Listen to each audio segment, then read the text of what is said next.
St. John's.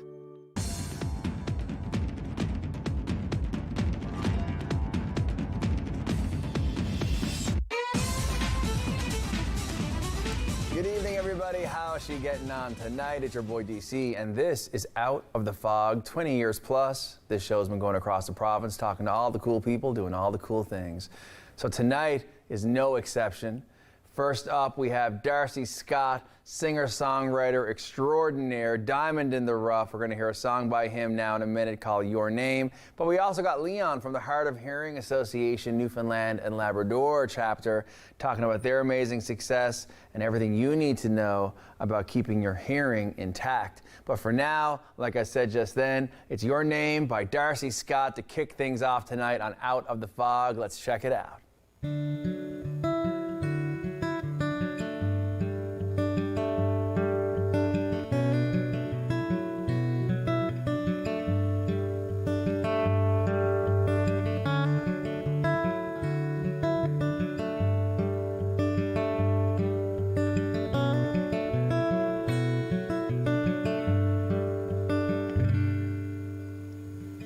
Large day in a small town, everyone just buzzing around, trying to make the most before it leaves.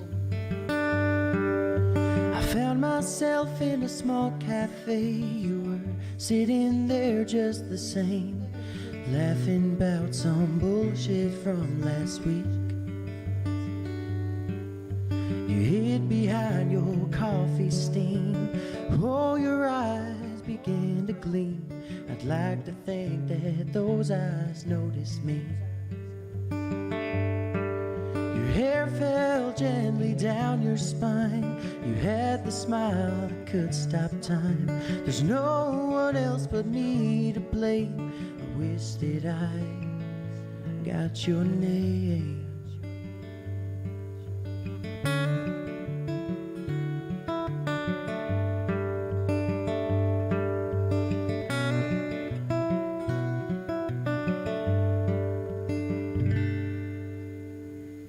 Backseat with your hands up high, I noticed you as I drove by and thought about what we could have been. But you're heading to a better place, and I'm falling behind in this race of life as you're drifting out of sight. Someone like you could take each piece and work on me till I'm complete and turn me into the man I wanna be. If I knew then what I know now, I'd break the chains that held me down and fought through everything inside my head. But I didn't take the chance, I only took one glance. I wish I got your name.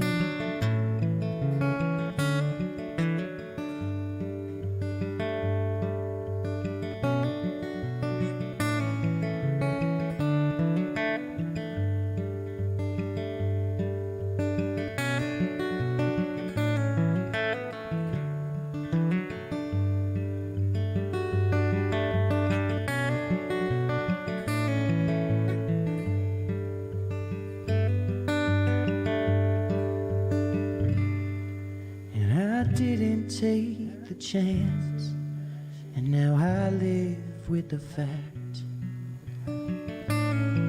that I'll never know your name.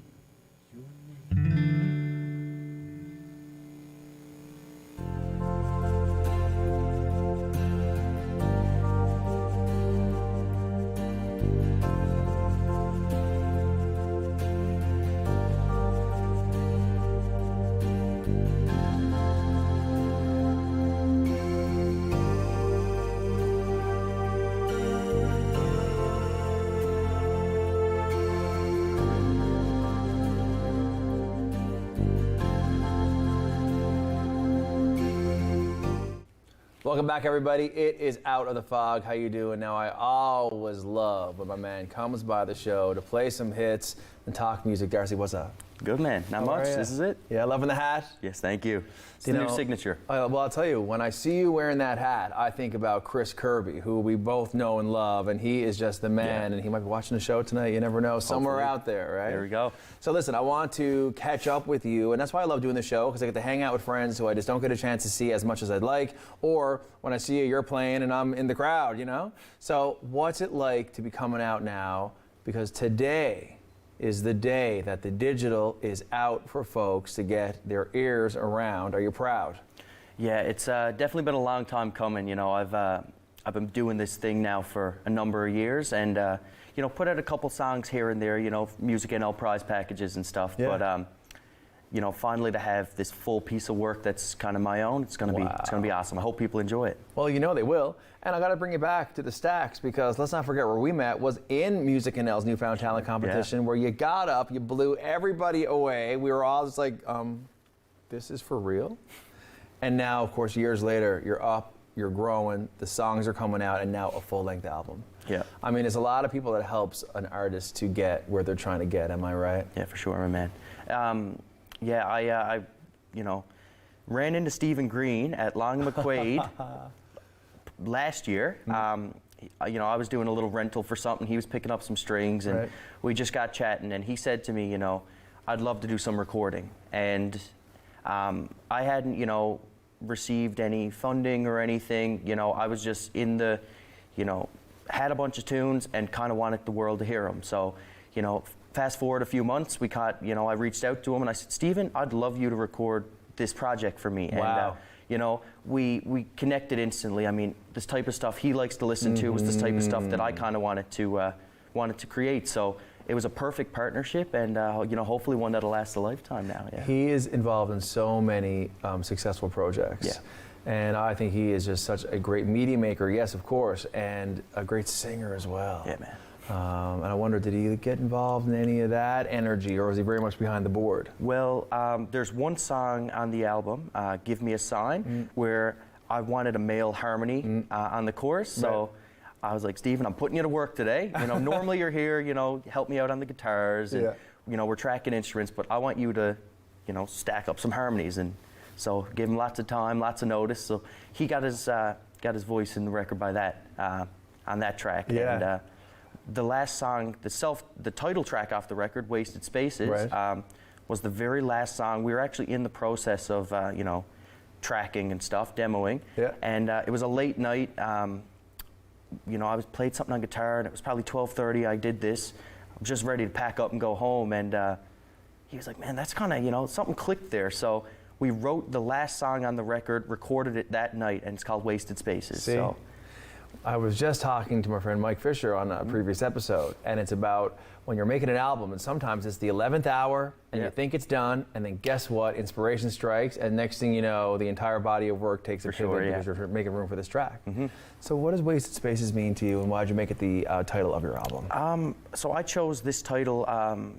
So there's a kind of, it's not really a concept album, but the common thread between the album, you know, like, I guess surrounding yourself with people that don't bring you up, and you know, putting yourself in places to kind of pull you down. And you know, wasted spaces could mean that, you know, a person could be a waste of space, or, you know, this venue, a wasted space could also be like, you know, an old bar room or something like that. Things that could be so amazing if they were given the chance. That's kind of it, yeah. I love that.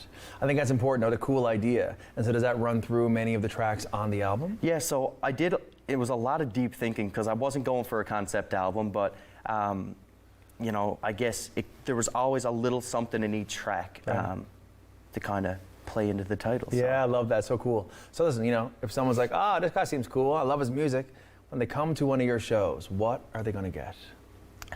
They're going to get a lot of stories. I love telling stories behind my tracks. It's something that I find, you know, especially when you're sharing an original piece of work. Totally. You know, let people know where it came from. Let them know the inspiration. So I love to make that connection with the audience, you know, get up on the stage right off the rip and just kind of be vulnerable with them and get them to trust you. And then the rest of the show just kind of flows from there. What's your hope for this album, knowing the journey and everything that goes into making an album actually come to life. And if you're an artist out there watching the show, creating a body of work is no joke, because it's like your diary and a product. So what do you hope? I mean, just to get that connection, like if there's a song that somebody can relate to, you know, as an artist, hearing that from the fan is the most rewarding thing. So right. And yeah, I'd love for people to just, you know, listen to it, you know, show it to their friends, show it to their nan, show it to their mom, dad, whatever. Just, you know, just to get, I just want, you know, people to kind of engage in what I've, you know, submerged myself in for the past year. Yes. And it's interesting, right? Like, you know, an album, and in our final minute here, an album is always, you know, who you were while you made it. Yeah. So it makes me ask you in this final moment, like, where are you headed? Well, right now, you know, I got all these songs finished. I've been writing a pile of new songs, so hopefully the next album's in the works now. That's great. And yeah, I'm really looking forward to kind of sharing more with other people, you know. I've been so submerged in these songs, so it's nice to kind of, you know, they're done, they're finished, and just kind of work on the next thing. That's true. A baker puts the cookies out, but they're already back in the kitchen making the next batch. That's you it. know? Correct. Thank you so much for coming on the show. Always so love to much, have man. you on the show. Guys, check out the music. Another song coming up from our boy towards the end of the show. This is Out of the Fog, and we'll be right back after this break. Thank you.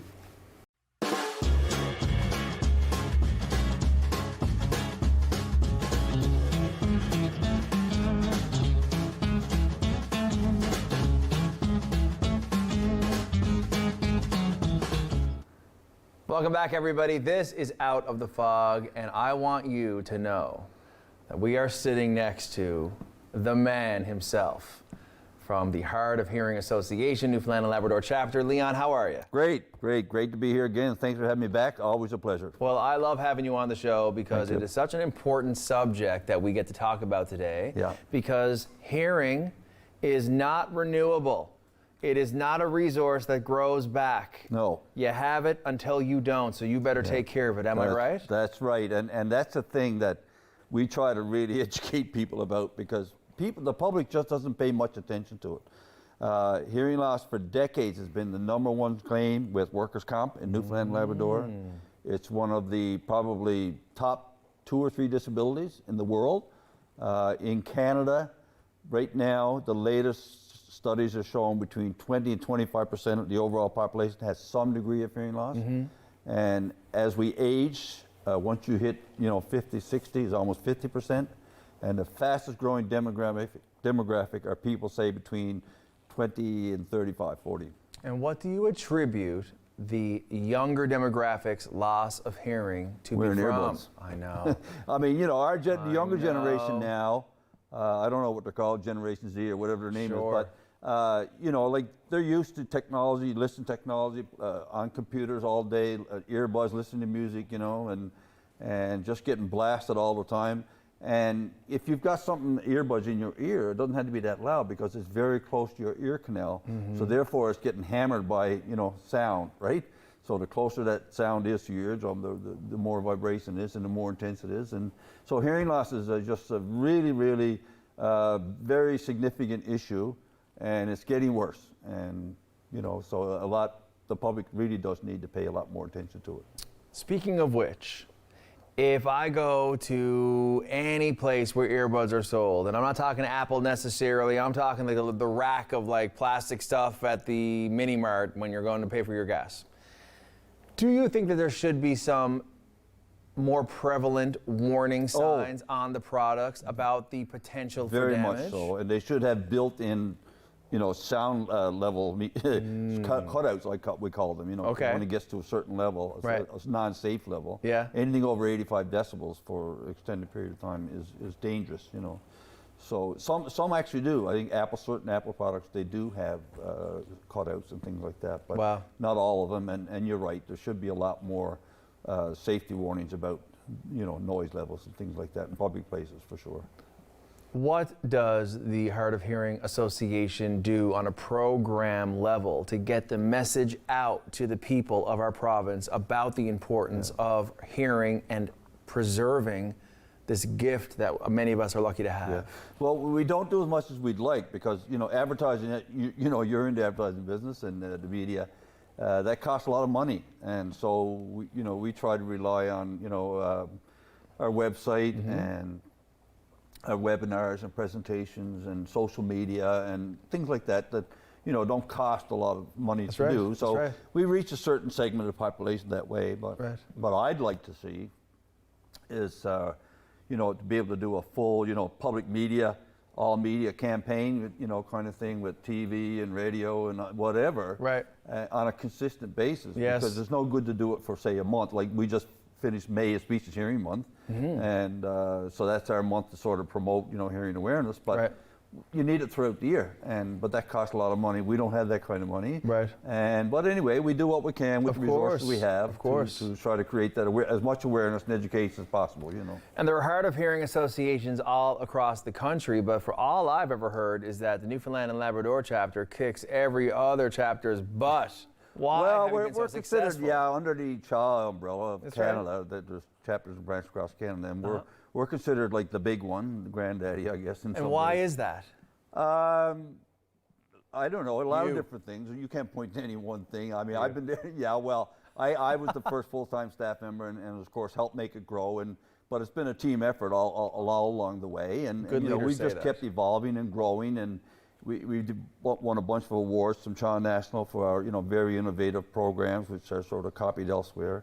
And it's just a continuous effort of creation and innovation, and just a desire, like I said, to meet the needs that are put in front of us as best we can with the resources we can, which is why we fundraise. Most of our money and resources come from our own fundraising efforts. And like the Dream Home, as you're aware of. Well, I mean, who has not heard of the Dream Home? But we are considered, the grandfather of among CHA chapters and branches, and we're pretty proud of that. I bet. And as you know, we're the only. I'm particularly proud of the fact that we are the only accredited charity in Newfoundland and Labrador by Imagine Canada Standards Program, which we've held for going on 8-9 years now. Wow. And so I'm pretty proud of that, because that speaks to a high level of who we are as an association, how we do it, what we do, and things like that. And just this last 3 or 4 months, we've been accredited by Social Canada for our various social enterprises that we have. So, that speaks a lot to, I think, the association and the people involved with it. And I give all full credit to all of our team.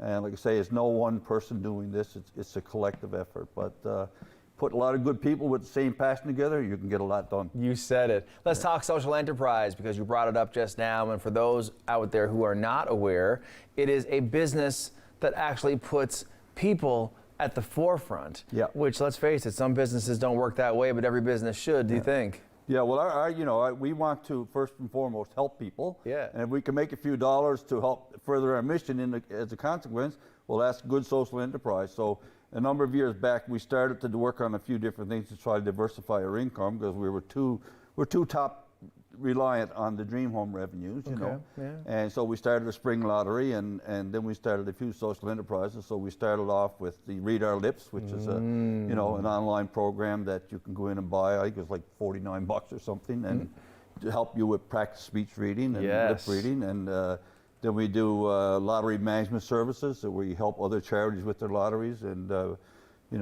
help them get going, so for a fee. And then we also have our hearing assistive technology program, or HAT, sales. We've had a loans program for years. A lot of people are not aware of it. Technology that works with hearing aids and cochlear implants to help you hear in different situations, or at a distance, or when you're watching TV, and hear the doorbell and all this kind of stuff. So we loaned it out for years. We helped educate people about it, but then we figured, hey, the light bulb went off. Why not try to sell some of this stuff and make $1 too? Right. But our primary purpose, like you said, is to connect with people, help people with the hearing loss.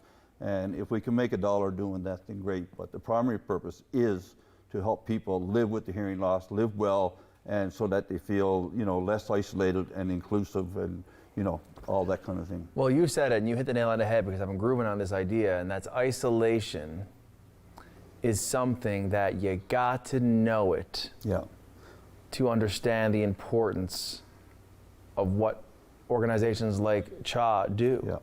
Because I'll tell you, and I'm so lucky to have a good friend in my life, Carolina East, as a country singer. And she recently, through a provider, told a story about her father. And how her father had, just gone through an evolution of hearing loss over the years. But he wasn't comfortable, able, willing to talk about his challenge. So he kept it all inside. Yeah. And so he wouldn't hear her sing, but he'd clap at the end. And he wouldn't hear the joke, but he'd laugh at the end. And only for the courage to face the challenge and to get the help and the resources that you guys offer so much has unlocked a return to a level and quality of life that he thought had passed him by. But that's the thing, hearing loss, it's like I said, we call it the invisible disability or silent disability. But the problem with it is there's still a pretty big stigma for a lot of people attached to it, Right. Of embarrassment and all that kind of, and there's no, we try to tell people, like, there's no need to be. Right. You wear glasses to help you see, hearing aids help you hear. That's right. You wear a cane to help you walk, so what's the big deal? But for some reason, it just is for a lot of people. But the consequences of untreated hearing loss are, isolation, and that leads to mental health problems, general health problems, extreme cases, suicide. And what's really scary in recent years, the last 3 to 4 or 5 years, research all over the world is showing that untreated hearing loss leads to early onset dementia. And the longer that the hearing loss is left untreated, the more severe the dementia is. So it's really vitally important for the healthcare system, just to really start paying attention to this, because if you don't treat the hearing loss early, it's going to lead to more costs down the road. And we have, per capita, the highest percentage of seniors in the country, right? So we have a really, really serious health problem in a lot of different areas, but particularly with hearing loss, and what also the fallout from it just overlaps in so many health areas in general. So it really needs to be looked at in a more serious manner than it is being at the moment, How long have you been at the helm of this incredible association? 30 years. I was 2 years. First, I went work on a project. I was president I was a volunteer, and then I was president for a year, and then I went to work with them. So I've been working with them for 28 years now. So Thank you so much. I always love when you come by. You motivate, you inspire, and you tell us the real tea about how easy it is to reach out and get the help that you need so you can stay active and contributing and part of the conversation. yeah, appreciate it. It's always great to be here, and we appreciate the promoting the association, helping spread the word about hearing loss and the supports that are available. Thank you very much. Thank you so much. Everybody out there, it is the Heart of Hearing Association, Newfoundland and Labrador chapter. Reach out if someone you know or you yourself is experiencing hearing loss. The programs, the services, the technology, the innovation is waiting for you. This is Out of the Fog. We'll be right back after this break.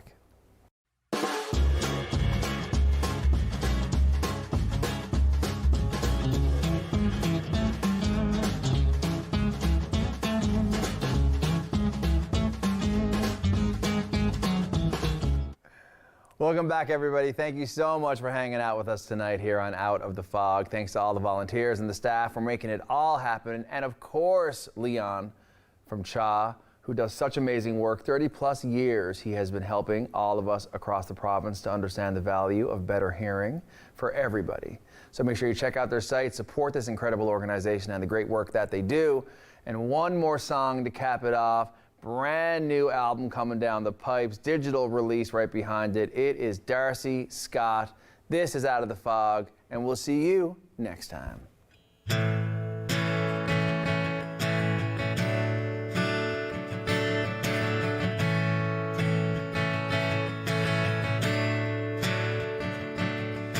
At happy hour, it's a happy life. Killing myself at a discount price,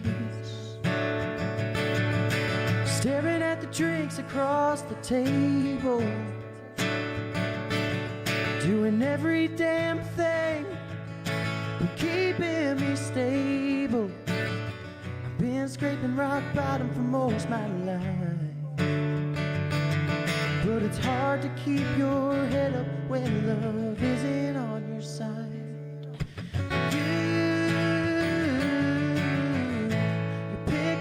And got me through this mess of mine, like I've known you my whole life. Every day day, you're my saving grace. In the darkness, you're my light. Whenever I fall down, you lift me up. Baby, that is enough.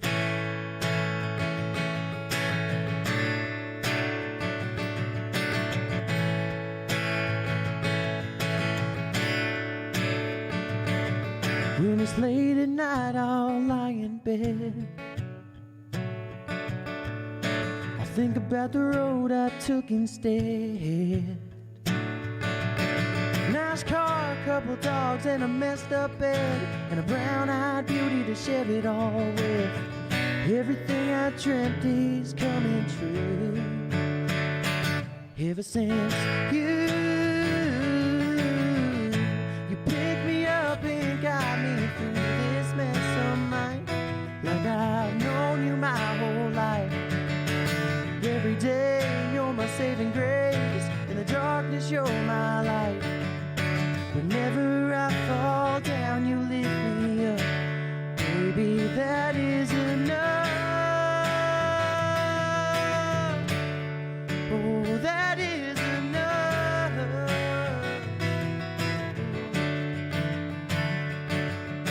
Girl, you know I'm by your side for the rest of this lovely ride. Cross my heart and hope to die. You're everything I need. From the day you looked at me, it was always you.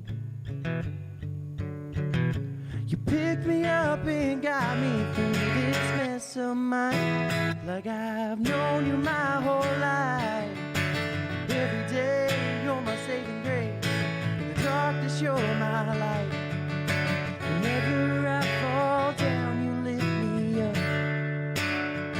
Yeah, whenever I fall down, you lift me up. Baby, that is enough. Baby, that is enough. Baby, that is enough. Baby, that is enough.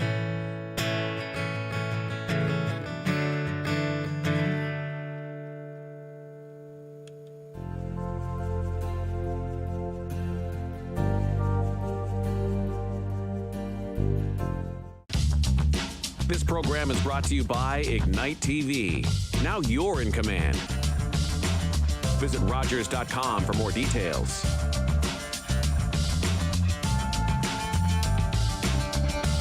If you have a comment about this program, we'd love to hear it. Email or call us, or send us your feedback through social media.